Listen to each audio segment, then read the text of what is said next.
Investor global summit का आयोजन किया था और मुझे बताते हुए प्रसन्नता है कि हमने विभिन्न निवेशक समूह के साथ, उद्योग समूह के साथ 3,56,000 करोड़ के एमओयू उनके साथ हमने किए थे उस समय और उस पर लगातार हमने काम किया। उसका परिणाम हुआ कि 2 साल से पहले ही हमको 1,01,000 करोड़ की ग्राउंडिंग करवाने में सफलता प्राप्त हुई। पहले राज्य में मैन्युफैक्चरिंग यूनिट लगाने के लिए भी अलग अलग विभागों में विभिन्न प्रकार की अलग अलग स्वीकृतियां लेनी पड़ती थी, जिसमें बहुत समय लग जाता था। इस समस्या के समाधान के लिए हमने उद्योगों की लाइसेंसिंग प्रोसेस को आसान बनाने के लिए सिंगल विंडो सिस्टम में भी व्यापक रूप से सुधार किया है। वहीं हमने 30 से अधिक नई पॉलिसी भी बनाई है, जिसमें इंडस्ट्री की पॉलिसी है, logistic policy, startup policy, MSME policy, ऐसे टूरिज्म से लेकर सभी सेक्टरों में। और ये हमने विभिन्न जो हमारे उद्योग समूह और जो उस क्षेत्र में व्यापार करने वाले लोग हैं, उनके सुझावों को लेकर, इसके साथ ही विनिर्माण क्षेत्र में बड़े उद्यमों को प्रोत्साहित करने के लिए भी हमने राज्य में मेगा इंडस्ट्रियल पॉलिसी भी लागू की है। इसके अलावा जहां हम स्टार्टअप को इनोवेशन सुविधा उपलब्ध कराने के उद्देश्य से 60 करोड़ रुपए की लागत से विश्व स्तरीय यू हब की स्थापना कर रहे हैं, वहीं उन्हें आसानी से फंड उपलब्ध कराने के लिए 200 करोड़ का हमने एक वेंचर फंड भी बनाया है।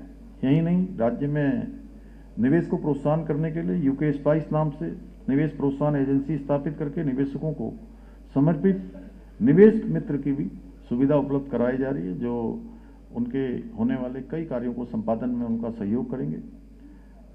इसके साथ ही हमने काशीपुर में अरोमा पार्क, सितारगंज में प्लास्टिक पार्क, काशीपुर में ही इलेक्ट्रॉनिक्स मैन्युफैक्चरिंग क्लस्टर, पंतनगर में मल्टी मॉडल लॉजिस्टिक पार्क की स्थापना की है। वहीं एमएसएमई क्षेत्र के उद्यमों को प्लग एंड प्ले मॉडल पर उद्यम स्थापना हेतु सिडकुल रुद्रपुर के द्वारा रुद्रपुर और सिलाकुई और हरिद्वार में कम लागत वाली फ्लैटेड फैक्ट्रियां भी तैयार की जा रही हैं। इतना ही नहीं, हम रुद्रपुर के पास ही, जहां पर अब एक बड़ा इंटरनेशनल एयरपोर्ट बनने जा रहा है, बहुत जल्दी उसकी सारी स्वीकृतियां भारत सरकार के स्तर पर और राज्य सरकार के स्तर पर हो गई हैं। लगभग 900 एकड़ जमीन भी राज्य सरकार ने भारत के जो हमारा एविएशन का मंत्रालय है उसको हस्तांतरित कर दी है। और पिछले दिनों हेमंत जी जब मुझे मिले थे तो मेरी इस बारे में उनसे व्यापक रूप से चर्चा हुई थी। वहां पर अंतर्राष्ट्रीय एयरपोर्ट बनेगा, उसके बगल में हमारा एम्स का सैटेलाइट सेंटर बन रहा है और उसी के बगल में किच्छा में ही 1000 एकड़ से अधिक भूमि पर एक स्मार्ट इंडस्ट्रियल टाउनशिप विकसित करने की दिशा में भी काम कर रहे हैं। देश के अंदर 12 ऐसे स्मार्ट इंडस्ट्री के टाउन भारत सरकार ने स्वीकृत किए हैं, उसमें से एक उत्तराखंड को भी मिला है। इसके अतिरिक्त हम औद्योगिक क्षेत्र में कार्य करने वाले लोगों को सुविधाजनक आवास सुलभ कराने के लिए भी रेंट बेस्ड एकोमोडेशन सुविधा भी बना रहे हैं। आज हमारी पहल, जिसको हमने उत्तराखंड में शुरू किया था, हमारे यहाँ बहुत सारी जो सेल्फ हेल्प ग्रुप हैं उसमें महिलाएं बहुत काम करती हैं। मैं आपको उत्तराखंड के बारे में एक बात जरूर बताना चाहता हूं कि उत्तराखंड की प्रगति में, उन्नति में, उत्तराखंड राज्य की स्थापना में उत्तराखंड राज्य की मातृशक्ति का, महिलाओं का बहुत बड़ा योगदान रहा है। और हमारा जो पर्वतीय क्षेत्र है, उन क्षेत्रों में महिलाएं एक साथ बहुत काम करती हैं और प्रत्येक परिवार से हमारे राज्य में कोई सेना में है, कोई पैरामिलिट्री में है और देश की सीमाओं पर कहीं ना कहीं अपनी सेवाएं दे रहा है। और पूरा परिवार चलाना, घर चलाना, वो महिलाओं का काम। महिलाएं उसको हमेशा से आगे बढ़ाती रही हैं। बच्चे भी देखती हैं, घर में गाय भैंस है उसको भी देखती हैं, खाना भी पकाती हैं, बाहर का चारा भी लाती हैं, खेती बाड़ी के काम को भी आगे बढ़ाती हैं। अब इतनी चुनौतियों के बावजूद आज महिलाएं अनेक प्रकार के प्रोडक्ट भी बना रही हैं और उनके प्रोडक्ट इतने अच्छे हैं मैं सच बताऊं तो कई बार इसमें कोई अतिशयोक्ति नहीं है कि बड़ी बड़ी मल्टीनेशनल कंपनियों को भी पीछे छोड़ने का काम उन महिलाओं के द्वारा बनाए हुए उत्पाद करते हैं।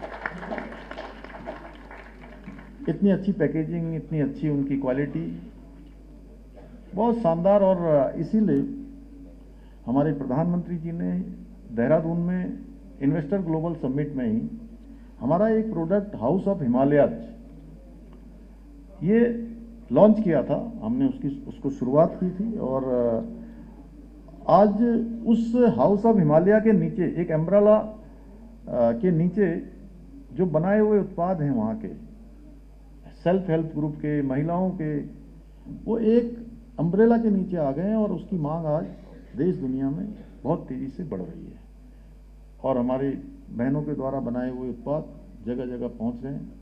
और मुझे आप सबके सामने कहते हुए बहुत संतोष है कि प्रधानमंत्री जी ने, आप सभी लोग बाबा केदार के किसी न किसी रूप में भक्त हैं, आस्था श्रद्धा रखते हैं। अभी हेमंत जी मुझे कह रहे थे कि हम महादेव के भक्त हैं, वहाँ के केदार के आपने इतना वहाँ काम हुआ है मोदी जी के नेतृत्व में, तो उनके मुंह से बाबा केदार के स्थान पर शब्द निकले और वो शब्द कोई सामान्य शब्द नहीं थे, वो शिव के धाम में निकले हुए शिव रूपी शब्द थे कि 21वीं सदी का तीसरा दशक उत्तराखंड का दशक होगा। और मैं बहुत विश्वास के साथ कह सकता हूं कि उत्तराखंड आज हर क्षेत्र में आगे बढ़ रहा है इतनी चुनौतियों का सामना करते हुए। अभी आपने देखा इतनी बड़ी आपदा आई। मैं आज यहाँ आने से पहले महेश गुप्ता जी शायद चले गए क्या, वो वहाँ रुड़की में उनका कैंट आरओ का जो है वो अपना फैक्ट्री है, तो आए थे। वो मेरे को कह रहे थे कि हम आपके वहाँ पर क्या सहयोग कर सकते हैं, क्या कर सकते हैं। तो तमाम प्रकार की आपदाएं, चुनौतियाँ, उसके बावजूद भी हर क्षेत्र में उत्तराखंड आज देश के जो अच्छा काम करने वाले राज्य, उन राज्यों में उसकी गिनती हो रही है। और प्रधानमंत्री जी के शब्द साकार करने का काम कोई करेगा तो हमारी महिलाएं करेंगी, हमारी मातृशक्ति करेगी, उनका बहुत बड़ा योगदान उसमें है। आज राज्य के जो विभिन्न उत्पाद हैं उनको जीआईएस टैगिंग में भी विश्व स्तरीय पहचान भी मिल रही है। हमारी सरकार ने राज्य में मिनिमम गवर्नमेंट मैक्सिमम गवर्नेंस की अवधारणा को मूर्त रूप देने का प्रयास किया है। हमने स्वरोजगार योजना के माध्यम से भी 10,000 से अधिक उद्यमियों को लाभान्वित किया गया है। आज प्रदेश में 260 से अधिक व्यावसायिक सेवाओं को पूर्णतः ऑनलाइन सुविधा हम उपलब्ध करा रहे हैं। इससे हमारे इंडस्ट्री के लोगों को विभिन्न विभागों में अब चक्कर लगाने की आवश्यकता नहीं रह गई है और व्यवस्था में पारदर्शिता तथा गति दोनों सुनिश्चित हुई है। हमारे इन सभी प्रयासों का परिणाम है कि ईज ऑफ डूइंग बिजनेस में उत्तराखंड को अचीवर्स स्टार्टअप रैंकिंग्स में लीडर्स की श्रेणी प्राप्त हुई है। भाइयों बहनों, हमारी सरकार राज्य में भ्रष्टाचार के विरुद्ध भी जीरो टॉलरेंस की नीति के अंतर्गत सख्त कार्रवाई हम कर रहे हैं। हमने प्रदेश में पहले राज्य में एक अवधारणा थी कि कोई करप्शन करेगा, गड़बड़ी करेगा, अपने कर्तव्यों का ठीक प्रकार से निर्वहन नहीं करेगा तो छोटे छोटे कर्मचारियों पर कार्रवाई करके उसकी इतिश्री कर दी जाती थी और जो बड़े स्तर के लोग होते थे, बड़े रैंक के लोग होते थे, उनको छोड़ दिया जाता था। हमने इसको भी बदलने का प्रयास किया है, एक शुरुआत की है कि अब किसी भी स्तर का अधिकारी हो, और पहली बार हमने राज्य के इतिहास में आईएएस, पीसीएस स्तर के अधिकारियों सहित बीते 4 वर्षों में 200 से भी अधिक भ्रष्ट अधिकारियों और कर्मचारियों के खिलाफ भी कार्रवाई की है, सख्त कार्रवाई की है। और इस शक्ति का सीधा लाभ हमारे उद्यमियों को भी मिल रहा है। उन्हें योजनाओं की स्वीकृति है, जमीन आवंटन है, इंडस्ट्री के लाइसेंस है या अन्य जो भी बिजनेस की गतिविधियां हैं, अब उसमें उनको अनावश्यक रूप से बाधाओं का सामना नहीं करना पड़ेगा। आज के इस अवसर पर मैं आप सभी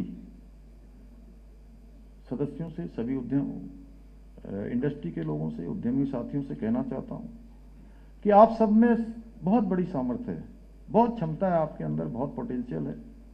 आप अपने परिश्रम के बल पर, अपने संकल्प के बल पर आज के जो चुनौतीपूर्ण, जो आज चैलेंजिंग जो हमारा समय है, इस समय को भी अवसर में परिवर्तित कर सकते हैं, यानी चैलेंज को अपॉर्चुनिटी में बदल सकते हैं। हमें अपने स्वदेशी उत्पादों की गुणवत्ता और विश्वसनीयता को इतना सशक्त बनाना होगा कि वह न केवल घरेलू बाजार में बल्कि वैश्विक स्तर पर भी प्रतिस्पर्धा कर सकें, वहाँ भी वो कंपटीशन कर सकें और इंडिया टू ग्लोबल एक पहचान हमारी बन जाए।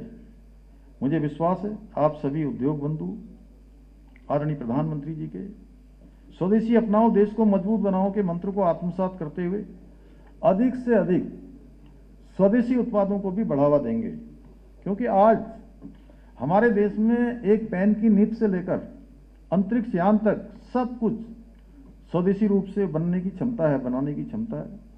हमें अब संकल्पित होकर प्रत्येक वस्तु को खरीदने से पहले देखना होगा कि ये वो स्वदेशी है, विदेशी है। यदि हम स्वदेशी वस्तुओं को प्राथमिकता देंगे तो ये हमारा कदम न केवल हमारे कारीगरों को, किसानों को, उद्यमियों को, महिलाओं को सशक्त बनाएगा, बल्कि आत्मनिर्भर भारत के संकल्प को भी मजबूती प्रदान करेगा। भाइयों बहनों, हम उत्तराखंड को भी देश का अग्रणी इन्वेस्टमेंट फ्रेंडली स्टेट के रूप में स्थापित कर देश का अग्रणी राज्य बनाने के अपने विकल्प रहित संकल्प को पूरा करने के लिए निरंतर कार्य कर रहे हैं। मुझे पूरा विश्वास है कि आप सभी उद्योग बंधु हमारे इस संकल्प को पूरा करने के लिए इसी प्रकार हमारा सहयोग करते रहेंगे, अपना प्रोत्साहन करते रहेंगे। समय समय पर आप सबके विचार, आप सबके सुझाव हमको मिलते रहेंगे। और मुझे यह भी प्रसन्नता है कि पीएचडी चैम्बर्स ऑफ कॉमर्स के द्वारा उत्तराखंड में विश्व आपदा प्रबंधन सम्मेलन के आयोजन के लिए भी अपने सहयोग की भावना व्यक्त की है। और